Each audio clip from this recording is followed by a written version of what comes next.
My name is Dr. Cinda Scott, and I am a marine biologist. I am from Boston, Massachusetts, in the northeastern region of the United States of America. I currently live in Bocas del Toro, Panama, where I am the Center Director for the School for Field Studies Center for Tropical Island Biodiversity Studies. I've always been enamored with the ocean since I was a child, but I didn't really grow up around the ocean so much. But I really fell hard for the ocean after the first time I went scuba diving, which was in 1998. I think I was 20 years old, studying abroad in Costa Rica, and it forever changed my life. It changed my worldview.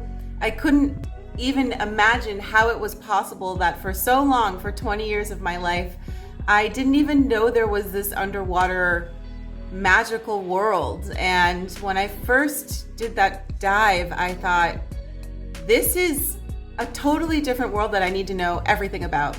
And so that's when I really fell in love with the ocean.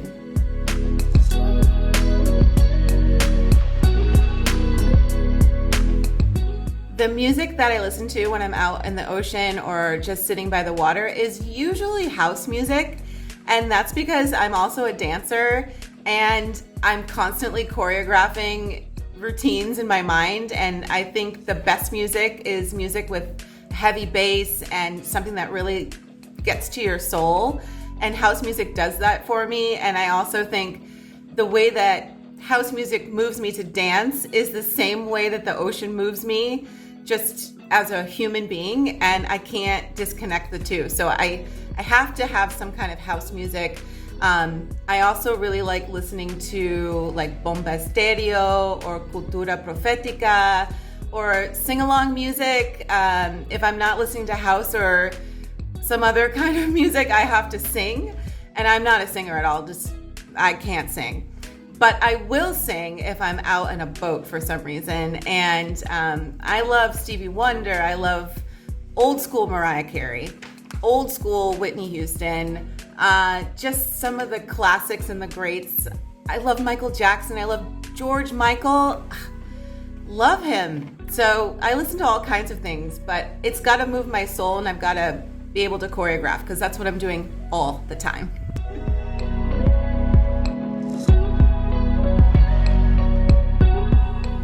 One thing I wish people knew more about the ocean is that we are 100% dependent on it for our survival, all of our survival. We will not be alive. Our species will die out if we don't have a healthy ocean.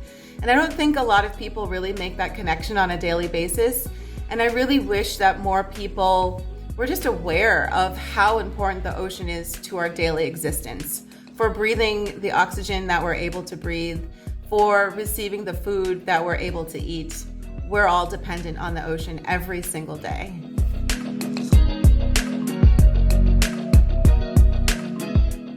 The chapter I co-wrote is in the section of the book labeled How to Make a Difference.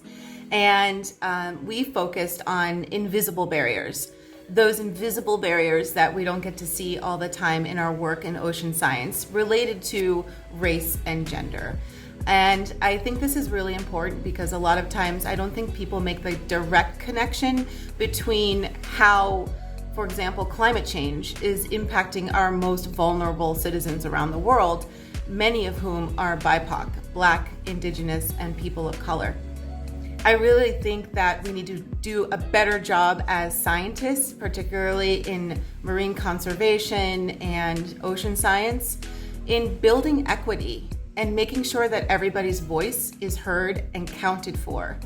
I think it's important that we change the way that we understand what is knowledge and how we define it, and how we can be more inclusive all together, all around in every aspect of ocean science, because we are going to need everyone's voice to solve the serious threats that face our future.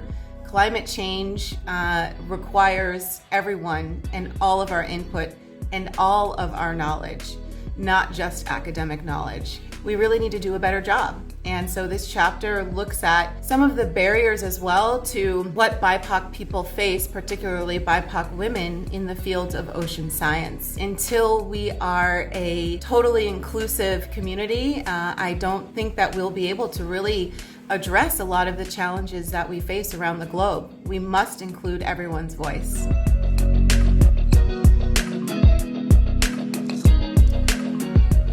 I hope this book can provide for people an accessible understanding of why the ocean and ocean systems are important in our day-to-day existence. And I hope people take away from this just a deeper understanding of the role that we all play in helping to protect our natural resources. I think it's great also that it's focused on women. We're often overlooked in this field of marine science, and it's really important that our voices are heard and recognized. I hope that people learn from this, and importantly, that the ocean matters in our day-to-day routines and daily lives.